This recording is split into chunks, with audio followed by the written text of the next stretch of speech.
안녕하십니까. 진로진학의 나침판의 신호입니다. 오늘은 제가 학생부 종합전형에서 그 수능체저 도입에 대한 문제, 그 학생부 종합전형에서 서울대의 경우에는 지역균형 전형의 경우에는 그러니까 지균이라고 부르죠. 지균의 경우에는 수능체저가 있죠. 수능체저가 3개가 각 2등급이 넘어야 하는 거가 있죠. 그 다음에 연고대도 수능체저가 있죠.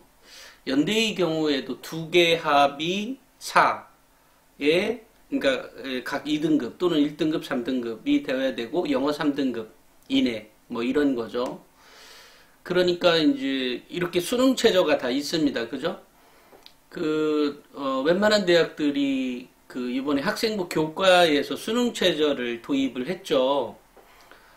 그 다음에 이제 학생부 교과의 수능체저는 원래부터 있었기 때문에 그거는 조금 제가 한 7, 8년 전에 이런 교육계 이런 나침반 36.5도를 만들고 나서 수능체저가 그 당시에 웬만한 대학들, 좀 좋은 대학들이라고 하는 대학들은 꽤 있었습니다.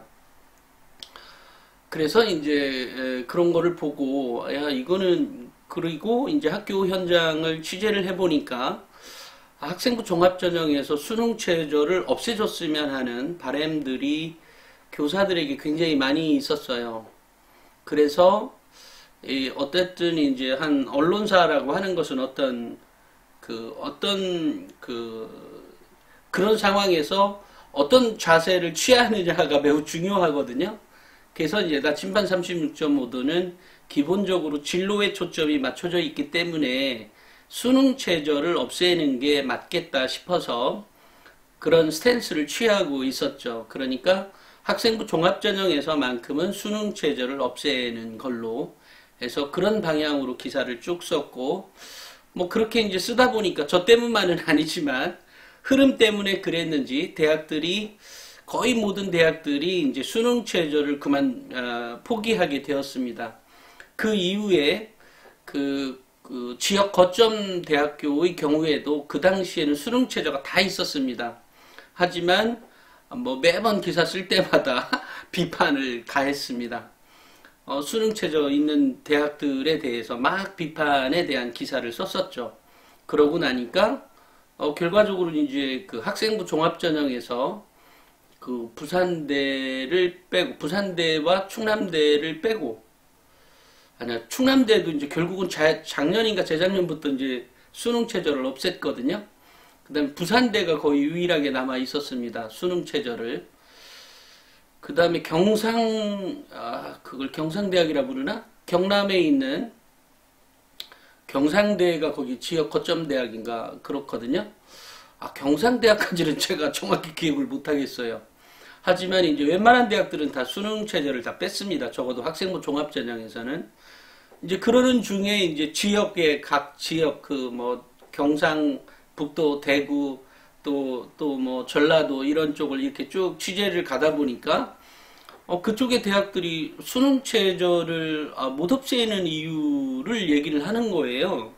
그게 뭐였냐면 그러니까 학교에서 수능체저가 있어야 애들을 공부를 시킨다라고 하는 측면이 하나 있었고, 또 하나는 그쪽 지역에서는 학생부 종합전형 비율이 조금 다른 지역보다 좀 작아요. 그래서 왜 이렇게 학생부 종합전형 비율이 다른 지역들은 좀 많이 하는데 너네들 지역은 왜 이렇게 학생부 교과를 너무 많이 하지 않냐, 뭐 이렇게 이제 취재를 했더니 그쪽에 이 대학에서 입장이 우리 지역의 교사들이 학생부 종합전형을 별로 안 좋아해서 이거 그렇게 하지 말라고 한다고 막 이런 기사를 썼어요. 그러니까 그런다 그래요. 그래서 교사들도 교사들의 일부 지역에 있는 지방에 있는 교사들은 학생부 교과나 수능을 매우 좋아하는구나 이렇게 생각을 하고 있었습니다. 그런데 요번에 이제 2022학년도 수능 대입에 15개 대학들, 요번에 16개 대학 발표한 게 있었잖아요. 그 대학뿐만이 아니라 어쨌든 순위별로 해서 15개 대학들을 쭉 보다 보니까 경희대가 학생부 종합전형에서 수능 최저를 도입을 했더라고요. 원래부터 수능 최저를 있는 대학들이 있습니다. 예를 들어 이화여대, 아까도 얘기했던 서울대, 고대, 그리고 연세대는 수능 최저를 없앴었죠. 없앴습니다. 작년에, 그러니까 올해도 없습니다. 수능 최저가. 그렇지만 2022학년도에 연세대의 경우에는 학생부 종합전형에서 수능 최저를 두기로 했어요. 그게 전형이 두 가지가 있는데 활동 우수자 전형에서 수능 최저를 두었어요. 그러니까 그런데 이제 사실 그동안에 학생부 종합전형을 잘 해왔던 대학들이 있어요. 상위권, 그러니까 중상위권 대학에도. 그런 대학들을 놓고 보면 경희대도 잘했던 대학인데 이번에 수능 최저를 도입을 해서 제가 그쪽에 입학처하고 통화를 해서 도대체 왜 수능 최저를 도입을 했냐 라고 얘기를 하니까 뭐 이것저것 얘기를 해요. 그래서 근데 제가 그래서 지금 비판을 가해서 기사를 쓸 것이냐 아니냐 또는 비판을 하지 않고 그냥 뭐 수능 최저 잘 도입했다 이렇게 기사를 쓸 거냐 아니면 뭐 어쨌든 어떤 스탠스가 필요하다는 말이에요.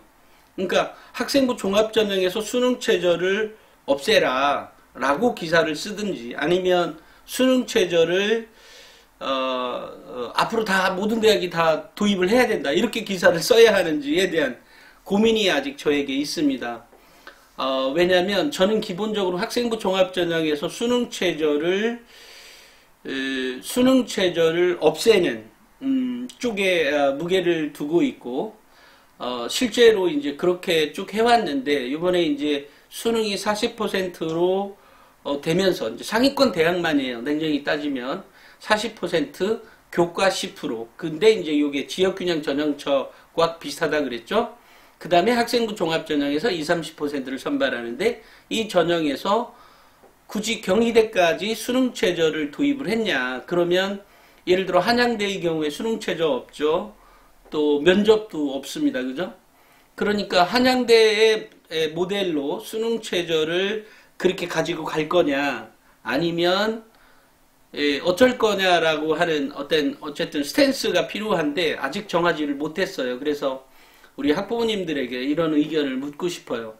학생부 종합전형에서 수능 최저가 필요할까요? 필요하지 않을까요? 없는 게 나을까요? 있는 게 나을까요? 어떤 게 나을지 댓글로 좀 달아주시면 저 역시도 좀 참고를 하겠습니다. 학생부 종합전형에서 수능 최저가 있고 없든은 아주 큰 차이를 나타냅니다.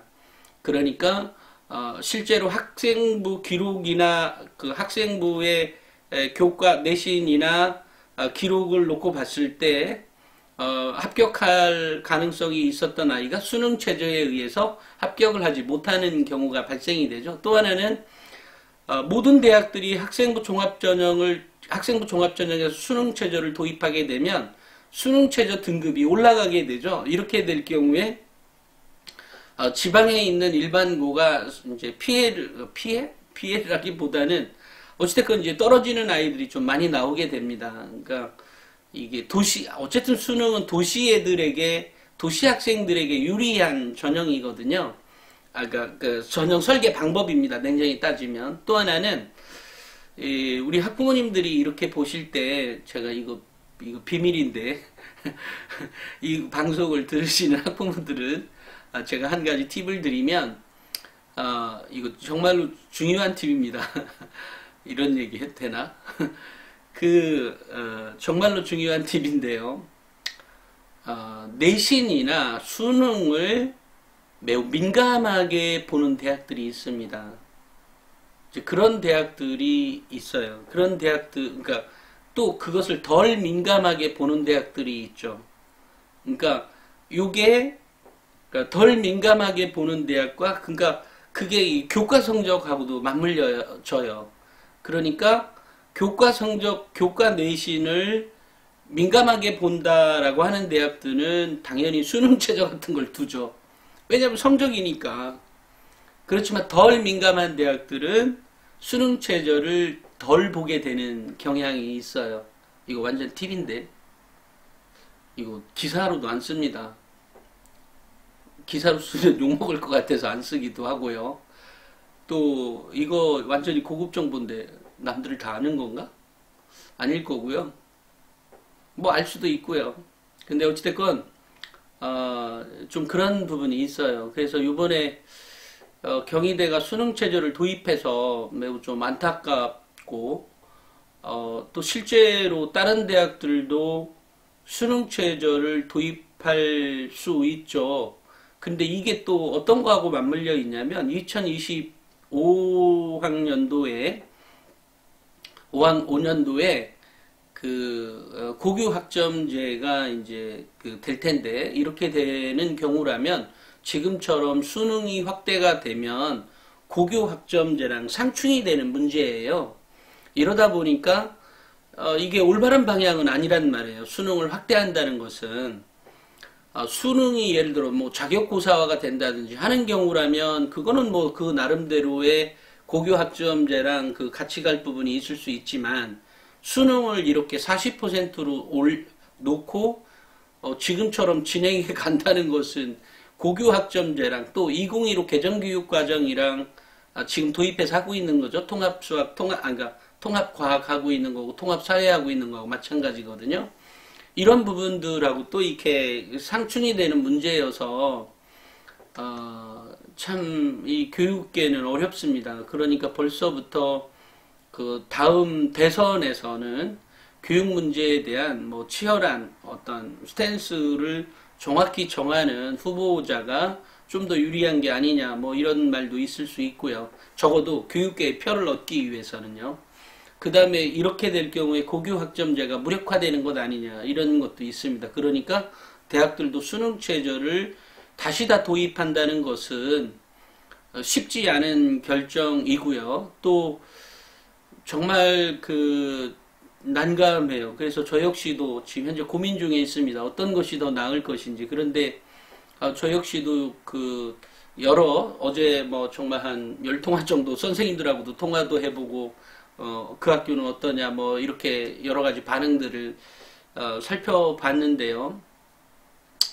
저 역시도 아직은 정하지 못했습니다. 물론 이제 머릿속에서 더 정리가 되면 학생부 종합전형에서 수능 체제를 도입하는 방향으로 기사를 쓸 것인지 아니면 도입하지 않고 학생부 종합전형에서만큼은 수능 체제 없이 가는 걸로 갈 것인지 아니면 있다라고 한다 수능 체제가 있다고 한다 하더라도 굉장히 낮은 등급에 예를 들어 뭐 한 상위권 대학이라면 뭐 양쪽 다 한 3등급 이상 정도, 그러니까 각 개별 등급에서 3등급 이상만 되면 무슨 자격고사처럼 그렇게 활용하는 거라면 있을 수 있지만 지나치게 수능의 그 수능 체제를 높게 걸어서 일부 그 지방의 학생들이나 또는 어쨌든 학원에서 약간 소외된 학생들에게 들은 탈락이 되는 이런 걸로 갈 거냐. 뭐 참 이게 공정성에 대한 문제도 있고 공정성에 대한 문제도 기본적으로 쟤는 공부도 못했는데 왜 쟤는 좋은 대학 가고 나는 공부 수능에서 더 좋은 점수를 얻었는데 왜 나는 더 못한 대학을 가느냐 이런 문제잖아요. 공정성이라고 하는 문제를 그렇게 접근을 하고 계시는 학부모들이 많은 것 같아요. 그래서 아직까지 저 역시도 스탠스를 어떻게 가져가야 될지는 모르겠어요. 다만 우리 나침반 36.5도의 경우에는 일찍부터 한 벌써 2년, 3년 전부터 수능에 대한 대비를 위해서 여러 가지 그 뭐 수능 공부 방법이라든지 학습법 내지는 각 과목별에서 그거 성적을 잘 얻는 법 그리고 기본적으로 제가 수능을 높게 받기 위해서는 물론 수능 공부를 열심히 하는 것도 중요하지만 반복적으로 공부하는 게 중요하죠. 그러니까 그 이전에 이 아이에게 배워야 하는 다양한 분야의 배경 지식을 넣어주기 위한 작업들은 벌써 몇 년 전부터 차근차근 해왔기 때문에 당연히 뭐 당장 저의 이익과 관계가 있는 건 아니지만 어찌됐건 제가 어떤 스탠스를 정확히 취하는 것이 필요하다라고 생각을 합니다. 그래서 우리 학부모님들에게 의견을 구합니다. 그래서 오늘 댓글을 보고 내일부터 뭐 적어도 다음 주부터는 어떤 스탠스를 취해서 이렇게 경희대의 수능 최저를 없애든지 또는 나머지 대학들이 수능 최저가 있게 만들든지에 대한 기사의 방향인 거죠. 이제 그런 것들을 좀 생각을 해서 그런데 이제 그런 것이 우리 교육계 전체에 또는 우리 학생들 전체에 어떤 것이 더 바람직하냐에 초점이 맞춰져 있습니다. 개인의 이익과 상관이 없어요. 또 하나는 우리 학부모님들과 또는 저 같은 경우 기사를 쓸 때 꼭 서울에 있는 학교뿐만이 아니라 저 밑에 시골에 있는 학교들 것까지도 감안해서 기사를 써야 되기 때문에 뭐 그런 것들도 어쨌든 저한테는 커다란 내 포지션을 어떻게 가지고 가야 되는지에 대한 결정을 아직 못하고 있습니다.